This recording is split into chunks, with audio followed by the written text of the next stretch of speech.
Hello, everyone. Can you see the screen? Yep, you can see it. Okay, perfect. Good evening.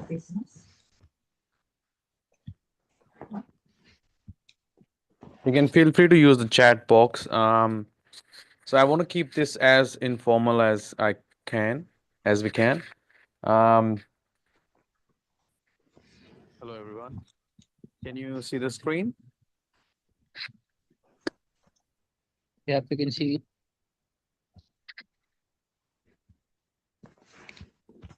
So we're just gonna wait for 5 minutes and then we'll start. I'm already actually recording this as well. Does have anyone have any issues me recording this webinar? We don't have. Okay, cool.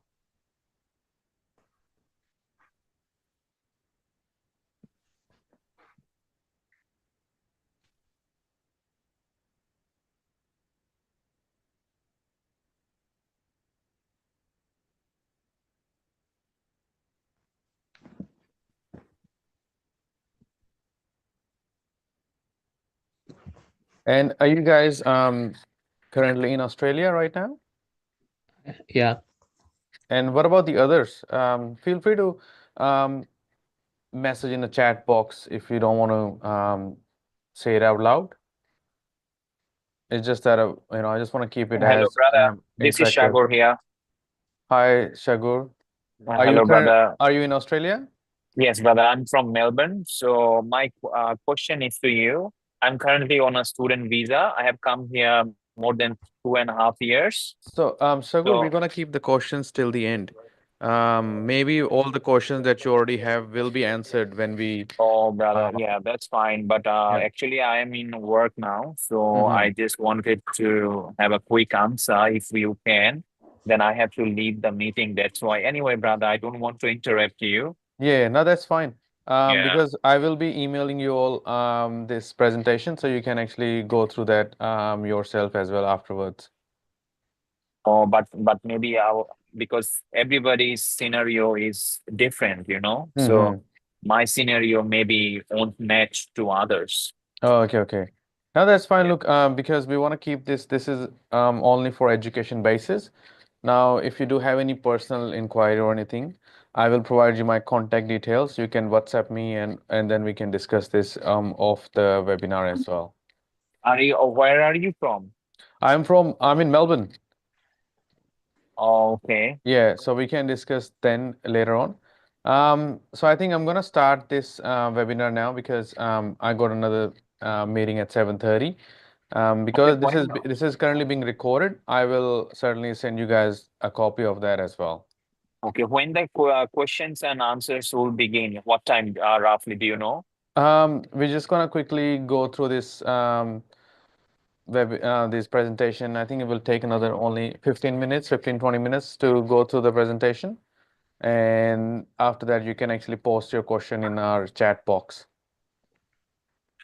Yeah, all right. Thank you. Okay, no worries.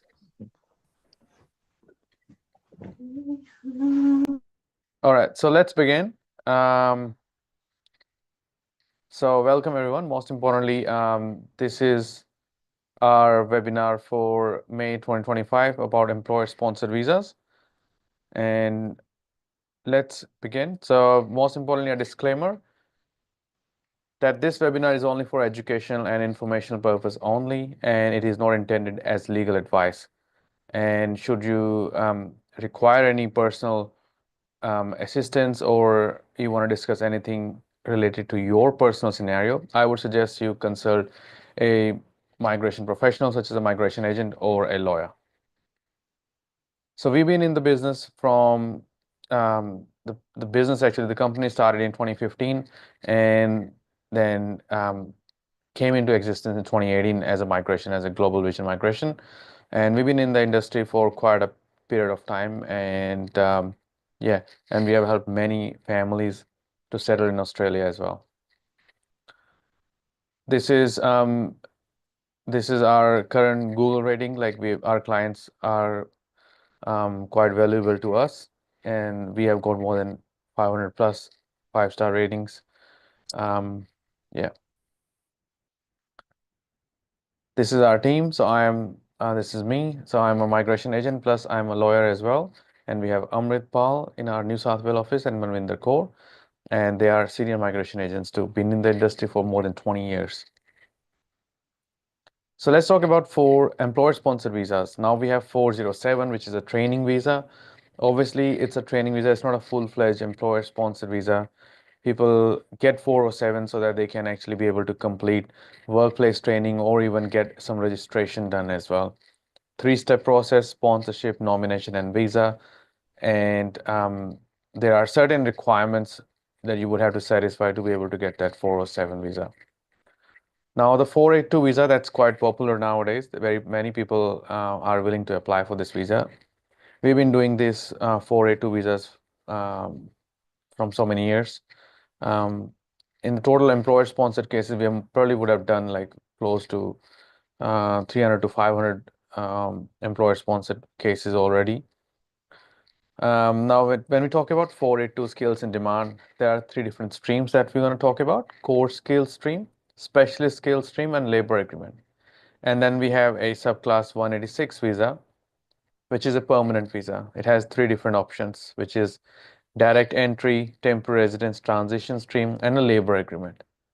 And then we have the 4th one, which is a 494, which is a regional employer sponsored visa. Now, it has 2 options where obviously you need an employer to sponsor, and another one is a labor agreement. Now, let's talk about 482, because most of you might be willing to apply for 482 visa, or currently or planning to maybe apply for 482. So let's talk about that. Now, the number 1 tier that we have is a specialist skills pathway. Now, in that one, there is no occupational list. However, trade workers, machine operators, drivers, or laborers are excluded. They can't apply for specialist skills because it has a guaranteed annual earnings of 135,000. I'm going to talk about the latest updates, how the salary is going to increase from July 25, and that's I will discuss right at the end. And there are a couple of other updates for employer-sponsored visas too. This visa is quite quick, the specialist skills, and the priority processing with a commitment of up to 7-day visa processing time, obviously, but it can actually increase as well. So do not just rely on this. Second stream, the most popular one, is the one, it's a core skills occupation list. There are a list of occupations around 450 plus. And if you have an occupation in those lists, you can certainly apply for it. Minimum salary that has to be paid is at least 73,150. Obviously, it's going to increase soon. So, and the tier 3, which is essential skills, however, it's not out yet. Still, the labor agreement stream is in place. 3 different streams, as we discussed. You get a 4-year visa for all of the streams now, and Hong Kong passport holders can get up to 5 years. Only list applies to core skills, which has around 450 plus occupations, as discussed. Labor agreement does not have any occupational list. So does the specialist skills stream. Now let's talk a little about the 482 visa as per the core skills pathway. Now, with a CSOL list applies, the employer must pay you the minimum salary of 73,150. Now, you don't have to get that salary when you are applying for the visa. If you are getting it, that's fine. But that's the salary that the employer must pay when you get your 482 visa. So that's very important. A lot of people think that, oh, I'm not earning that much salary, that means I'm not eligible. That's not the case. Now, in order for you to be eligible for 482 visa, you need to have at least 1 year of full-time or part-time equivalent work experience in the nominated field or related field in the last 5 years. Now, in the last 5 years is very important, and the experience must be done before you lodge the visa. This is very important as well. Previously, things were different in the old TSS, where if you are short of a month, you can still apply, but that's not the case anymore. Now, work experience gained through industry placements, internships, or apprenticeships can be used on a case-to-case basis. Now, they have kept the same English requirement, which is 5 each and overall in IELTS or PTE equivalent. And some occupations and nationalities require a skill assessment that is available through a legislative instrument. Say, for example, if you are a Nepalese national and you want to apply as a chef, and you are currently on a student visa, but you have enough experience and stuff, you will need a skill assessment unless you do meet some certain exceptions, such as if you have got Australian qualifications while studying from the one that was obtained when you actually studied in Australia. As I mentioned, exemptions are also available and occupational caveats must be met. Some occupations do have caveats as well. Caveats are like limitations. Um, so yeah, so for example, as a chef or as a cook, you would need to have a restaurant, a full service restaurant.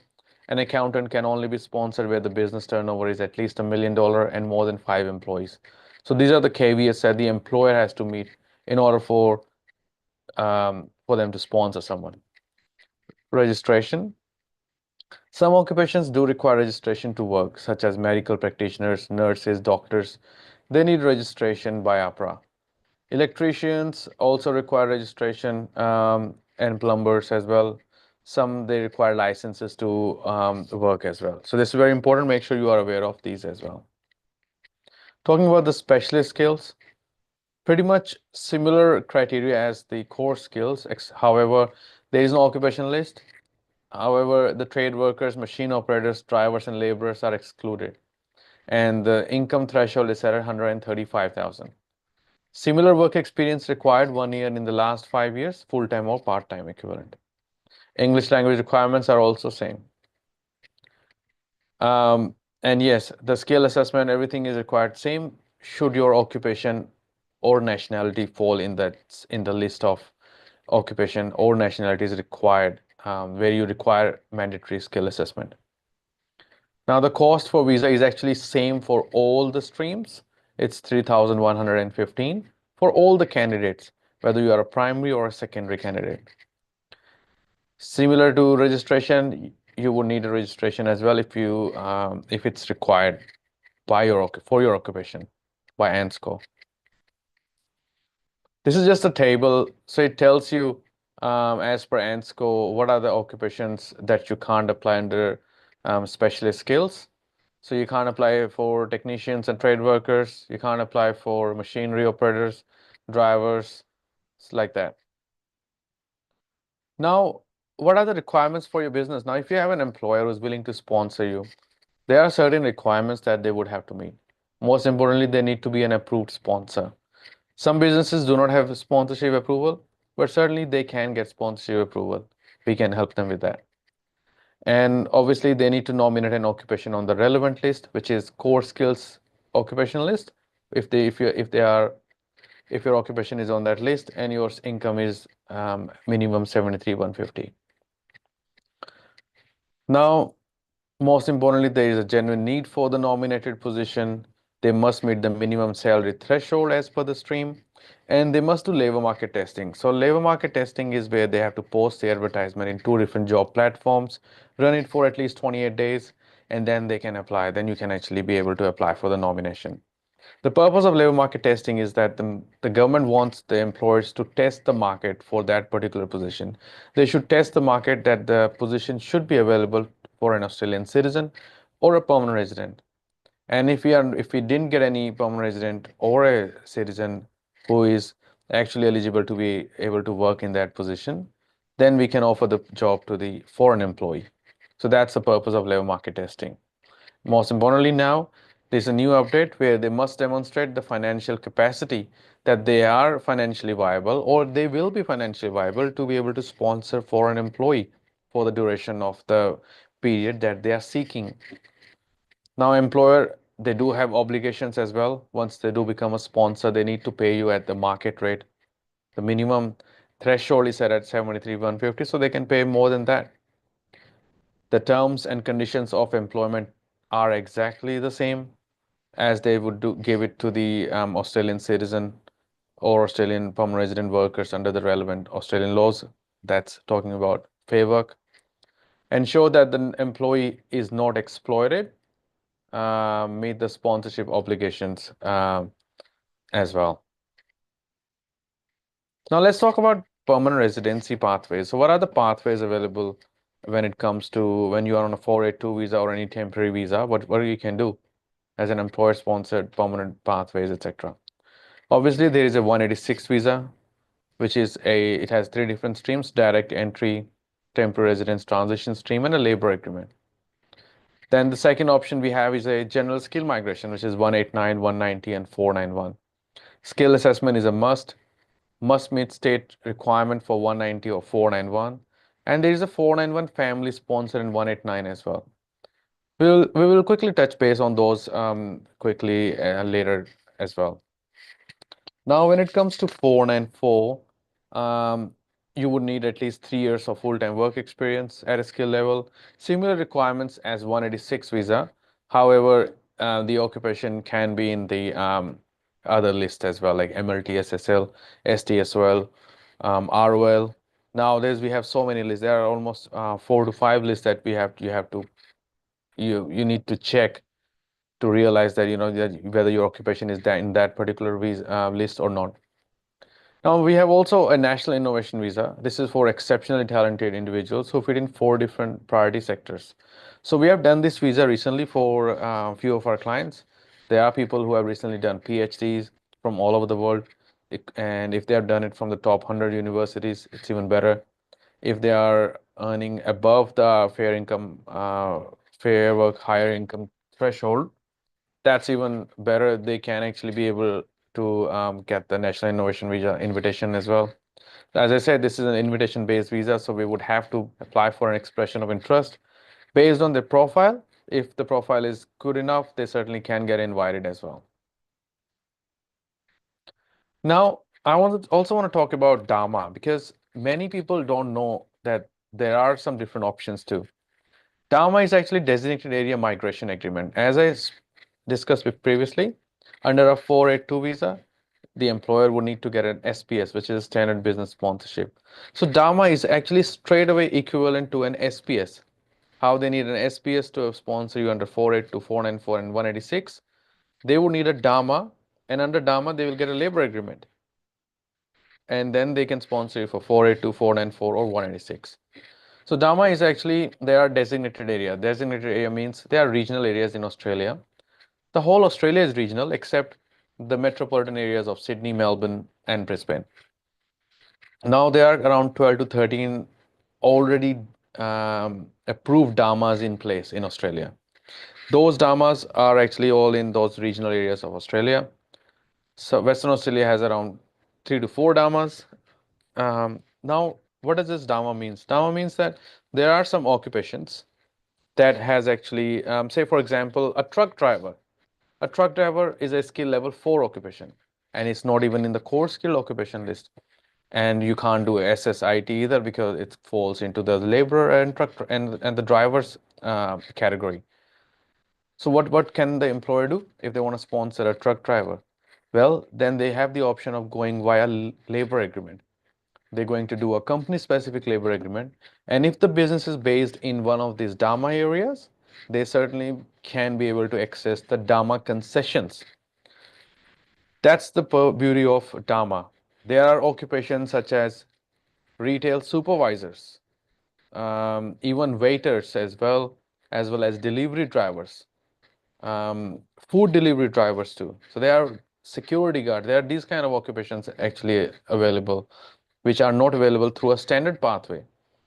Even there are different concessions. So you can get a concession for your age. If you are above the age of 45, you know that you can't apply for 186 visa or 494. However, under DAMA, there are concessions available based on your occupation and the area you are planning to apply. The concessions are up to the age of 55. And if you are not able to meet English language requirements, some occupations also have English language concessions. So that's even better for you. Now, if you do manage to find an employer and you have right English score and you have right age, but the employer is not able to pay you that highest salary of 73,150, then there are some concessions available to this DSMIT. that they can actually get concessions up to 10% of the annual salary. So they can pay you 10% of that amount. They can pay 10% less of that amount. So that's Dama. It's actually a really good option. We have done multiple of these, and those people, employers, they have no idea that they can actually do that. You're working in an aged care as a personal care worker, you know that you can't do a standard 482, but you can do the one from a Dama. So you work for the employer for 3 years, and then you can apply for permanent. You can transition from 482 to 186. You can do a 494 visa as well, or you can do a 482 as well. Now talk about 186 visa, which is a permanent visa. Direct entry, temporary residence transition stream, and then there's the labor agreement as discussed. Obviously, direct entry requires you to have at least 3 years of work experience at a skill level. This is very important. A lot of people makes mistakes. They do not understand that the work experience requirement for 186 visa 494 is different than 482 or 189, 190 or those general skill migration. You will certainly get a refusal if your experience is not at a skill level. So this is very important, guys. And the skill assessment. Direct entry requires you to have a skill assessment in your nominated occupation and competent English, which is 6 each or equivalent as per in PTE. CSOL occupation list applies, so that's very important. Make sure your occupation is on those lists, and then you won't be able to apply if your occupation is not on that list. Now the second option we have is the temporary residence transition stream. In this one, you need to be working on a 482 visa for 2 out of 3 years. Now there is a very important update I'm going to share with you guys soon. If you're already on a 482 visa or your friends are on 482 visa and they have end up changing their employers. So I will talk about that in just a moment. Now let's quickly finish this 186 with the labor agreement stream. As I discussed, Dama, you can do a labor agreement. Or if your employer is based in metro and is not in regional, you can still do a labor agreement under company specific. A truck or transport company based in Melbourne CBD metropolitan, they can still sponsor a truck driver under a labor agreement stream under 482. So it can still be possible. They don't have to be located in the regional area. 494. Now in 494, as I said, it's a regional employer sponsor visa. Your occupation must be in the MLTSL, STSL or ROL list. Competent English required, regional based employer, skill assessment and 3 years of experience at a skill level. And obviously it is available via labor agreement stream. Now this is the upgrade I was talking about in regards to core skills income threshold. Now this will increase from 73,150 to 76,515 for core skills income threshold, for core skills 482 visa or for 186 visa as well. Now the SSIT, which is a specialist income threshold, it's going to increase from 135,000 to 141, 210. And this will only impact the applications lodged under the specialist skill stream of 482 visa. Now for 494, this MIT applies to 494. And the salary currently sitting at is 73,150. It will change to 76,515. Now this is very important. There are CSIT, there are SSIT, and there are TISMIT as well. So a lot of people do make this kind of mistakes, and this only applies to the nominations lodged after 1st of July 2025. If you're planning to lodge now, before, even on 30th of June, you are still good to go with the current TISMIT. Now, this is another important update as I was talking about the temporary residence transition stream. So if 482, 494 holders, you have a visa condition that you have to work for your nominating employer, and you can't start working for another one, and you have to wait for the nomination to be approved. However, recently there has been some relaxation where while you are waiting for your nomination to be transferred to a new sponsor, you can start working for the new sponsor without waiting to get the nomination transferred. So it's actually it's a really good step towards the future for 482 and 494 holders. And most importantly, the 186 work experience clarification for temporary residence transition stream people. As I said, 2 out of 3 years on a 482 visa. That's what they are asking for now. That means that if you have worked for employer A, employer B, and C, and the D employer wants to sponsor you for 186 TRTS, you can count all that experience together as long as the experience was done while you were holding a 482 visa and it's in the nominated occupation, obviously. So that's the important update, and that's who we are. Do you guys have any other doubts or any questions at all? I'm gonna email you anyway. This is all, I know there's a lot of information, and yeah, so you can talk now if you want to, or you can, if you have any questions or anything, feel free Hello, to put them in brother. a chat box. This is Shagor. Yes, Shagor. Yes, brother. So my question is to you. I'm currently on a student visa. My visa is expiring on July 23rd.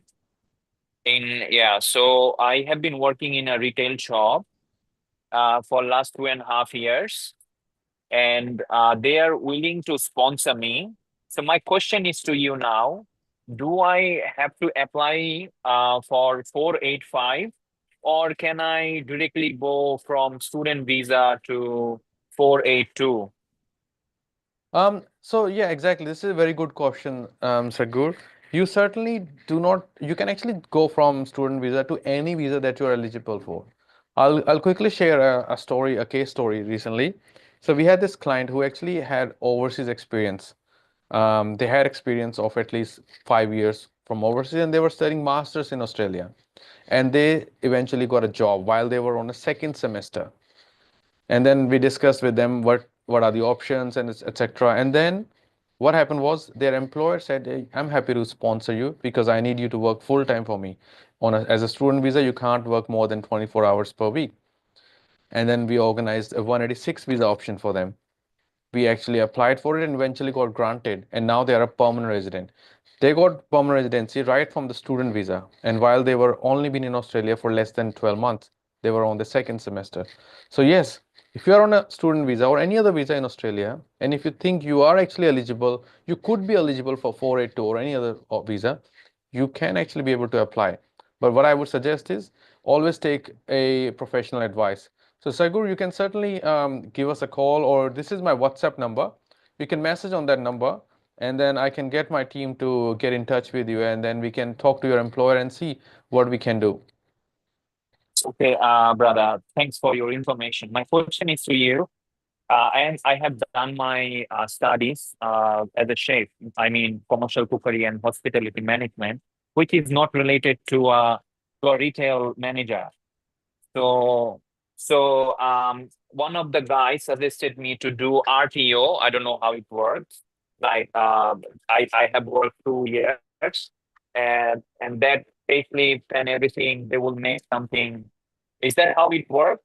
Um, Look, there could be. I'm not sure who told you what because we cannot comment on what advice you have been provided. But what I would suggest you is you would certainly need to take the proper legal advice.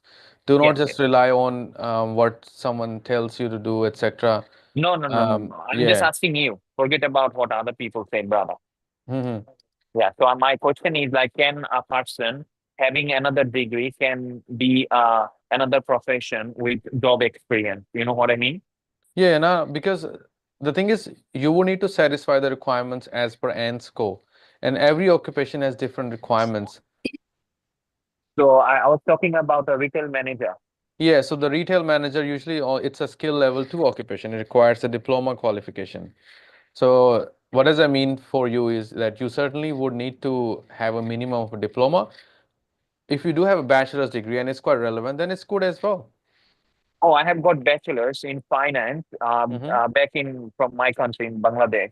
Will that work in this Yeah, case? so the thing is, we will need to check the CEP level. What level is your bachelor's degree? Because I know some of the qualification, because I checked with our Bangladeshi clients, some of their bachelor's is actually not at the same level as Australian bachelor's. So what I would Yeah. suggest is you can send us a message, and then we will certainly organize some time for you to discuss it further for you. Okay, Sagur? Hi Okay, brother. Saurabh, this Thank is you. Roshni here. All right, thanks, Sagur. Hi Saurabh, this is Hi, Roshni hi, here. Roshni. How you going? Good, good. How are you? Very well, thank you. Okay, I have one question. Like, I hold like RPL certificate, Mm-hmm. and I don't have the like education here, but I'm the hairdresser and working is now 2019 to current. Mm-hmm. Are you in Australia Okay. right now? Yes, yeah, in Melbourne. Okay, yeah. So the thing is like, do you know like it's count the RPL certificate is like issue date is 20 June 2022. Mm-hmm. So I'm eligible to apply the 186 now. The thing is, it when I say 186, I didn't mention about the skilled experience. So forget about the RPL certificate that you have, and Hmm. but you've been working from last almost 6 years? 6 year, yes, yeah. So Exactly. yeah. So that means that also covers, that also makes you eligible. But we need to see exactly how much your work experience is done. Um, because sometimes, people say that I've been working from 6 years, but Hmm. sometimes they have gaps. They have Okay. gaps of like So 1 month, in 2 months between, every okay, every year or so, and that okay, actually sometimes makes them ineligible. okay. So in between, I don't know, it's a COVID time there, and Mm-hmm. the like salon was closed, like so I don't Exactly. So know. that means that you might not have enough experience. But what I can do is, you can message me on this number. I will send you an email with the experience requirements. So what you can do is you can No, put all your experience, and then we can check that for you whether you're actually eligible or not. okay. So it's a bet. The thing is like they count like experience for 186 after certificate or be all the certificate before and after. We can use the whole experience as well, but the thing is, until unless we have the experience in front of us, we cannot determine whether it's better to use the experience after your certificate, or we can use the whole 6 years as a whole to bring you to the skill level. Does that make sense? Mm. Yeah. So that's the thing. Okay. And whereabouts are you based? Are you currently based in Victoria, New South Wales? Melbourne, You're in Melbourne. Okay, cool. Victoria. Yes. Yeah, so that's fine. Look, just send us a message, WhatsApp on that number, and then we will try to send you an email with what we need from you. Okay. All right. Okay, Roshni? Yes. Thank you. Perfect. Thanks. Hello. Hi. I'm not sure I can see the number. Sorry, my name is Peace. I'm not sure I can see the number to message you with. I don't It's know. on the screen. If Oh, okay. yeah, so I'll just put that in the Chat chat box. box. Exactly. Let me see.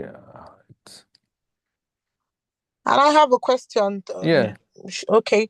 I'd like to find out first off, for 494, okay, for 482, for instance, is there any of the different types of 482, which one would you say is the best if someone has an employer who is willing to sponsor? Which would you think which do you think is better in terms of the different types of 482 that we So have? I know, based on your question, I think you want to know, based on all the employer sponsored visas, which one is actually the best. But it all comes down to your requirements. No, I'm asking specifically for 482. Because 482 has only 3 different streams. Exactly. What occupation are you working in? Okay, for someone who is a disability support worker, for instance. Okay, so are you, because we have dealt with a lot of NDIS provider. Okay. Is the person that you're talking about, do they have an NDIS registration? Is it an NDIS registered business? The employer, the person who is willing to sponsor, the company that is willing to sponsor the student, the applicants, of course, is NDIS approved, and the applicant is also has got NDIS clearance and all that. Well, that's fine. So obviously 482, they have two different options: core skills and the labor agreement. Some of the NDIS provider, if they want a support worker, they can't do core skills, so we have to do labor agreement. We have done that for a few of our clients in Melbourne. Okay. And if they don't want to sponsor them as a support worker, and if they need, say, maybe a residential care officer, Okay. a welfare worker like that, then we can do with a course skills pathway as well. Okay, sorry. If I understand you, you mean the labor agreement is the one you talked about putting up an advert and making sure that okay they couldn't find any. No. Labor agreement is one of the streams. The labor market testing that you're talking about, where we have to post ads, it's required for all the streams. Oh, okay. Yeah. So Okay. you can send us a message on the number, and then we can discuss this in detail tomorrow, perhaps. I'll do just that. Thank you so much. Okay. All right. No Yes. worries, peace. Thank you. Thanks.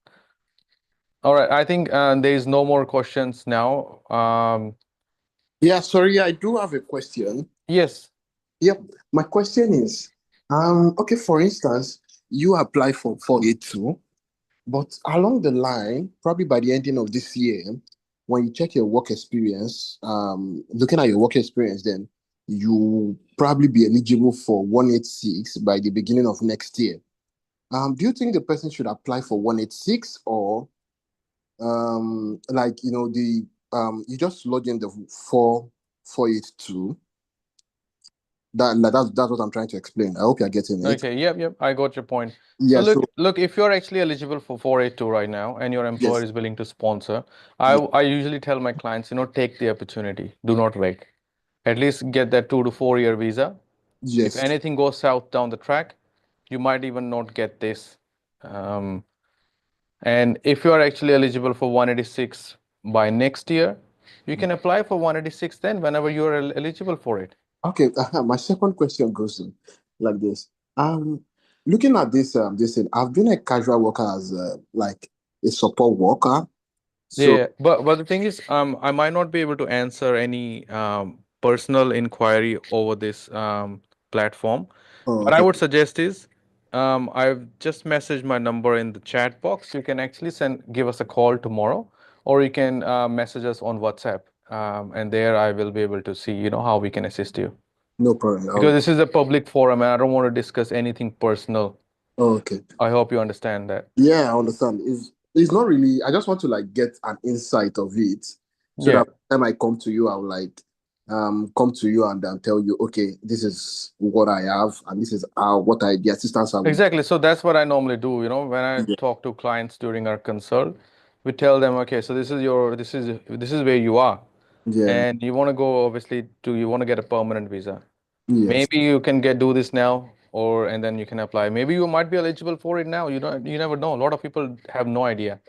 No, according to what I checked, like for the work experience, I just wanted to know, like when I'm applying for skill assessments for as a support worker, like as a casual worker, when I check this, there's a way they calculate the hours you've worked. I think it's like 20 or 24 hours. Yeah, but the thing is, I'll tell you one thing. A lot of people do make mistakes Yes. because there is a different NDIS disability sector is a very vast sector. It's not that easy to navigate, whether you're working as a support worker, whether you're working as a residential care officer, welfare worker, etc. So getting that occupation right is the first step. And Yeah. then only you will be eligible, because if you go down the pathway of support worker, Yeah. you can't apply for 186 directly. You would have to be on a 482 for at least 3 years. On the third year, you could be eligible. So Oh. that's what it is. It's a different scenario. So that's what I would suggest is, we need to check your experience and everything, and then only we can give you the proper answer. Oh, okay, no problem. All right. Thanks. Anyone else? Any other questions? Anyone got right now? Perfect. Then I will certainly email you all this presentation. And if you do have any doubts or anything, do let us know, email us back, and we'll more than happy to assist you. Thank you guys for joining the webinar today. Take care. Bye.